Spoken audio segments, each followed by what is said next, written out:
So my name is Adeola. I am an artist and I am from Trinidad. I live in Wales.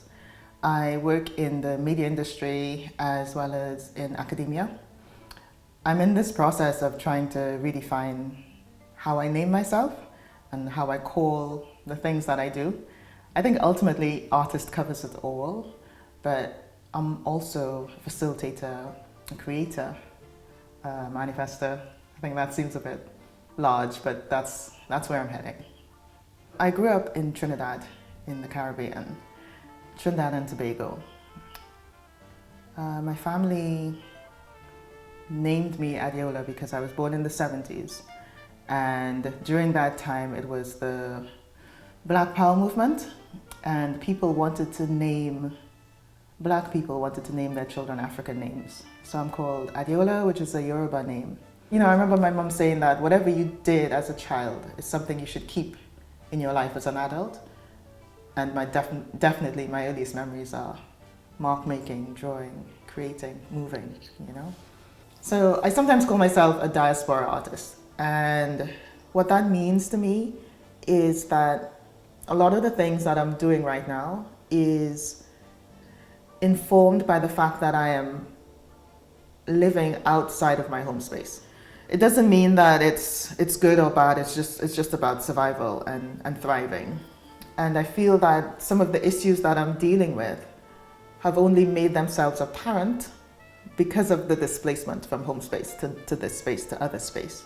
And so diaspora artist for me means that I am engaging in issues and themes around identity and movement that would not have otherwise come up if I were living at home.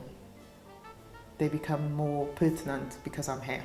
You know, recently I've just been coming across a swarm of different artists who really inspire me. A lot of them are from the African continent, Senegal and Nigeria, and you know, going through like the Biennale and kind of like looking at the different artists. And there was one artist who was using bits of fabric, small bits of fabric, to make these massive sort of like beautiful mosaic-like pieces. He's very well known. And then I'm also, of course, inspired by masquerades and folk festivals. So in Wales, I'm obsessed with the Mari Lwyd, which is sort of like a Christmas time tradition where like they get dressed up and they have this horse's skull. And for me, I just love this idea of transformation and what it means to transform from body to another thing. And what I do is I kind of make aprons or skirts, not actually sewn, but just like a piece of cloth.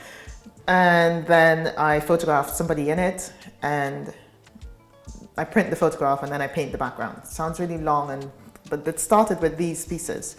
So this, I made about 9 of these skirts, aprons, all right? So they kind of go on like this. And this series of 9 was called the Eshu series. They sort of like celebrate Eshu, kind of say like, you know, when you think of Oriki for Eshu, it's stuff like the one who is small but mighty, the one who, for all possibility, the one who opens the way. Yeah, because he's like, you know, at the crossroads and all those kinds of things. So yeah, so this series of 9, which was the first that I started like this is the Eshu series.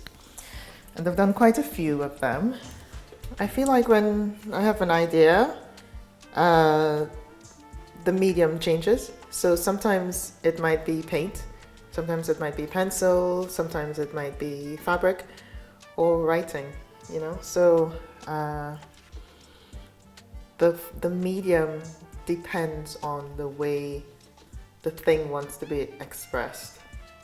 And it sometimes shifts. So sometimes you might have one idea and it might be performative, but it still involves some form of making or drawing, you know, so it shifts. There's no one real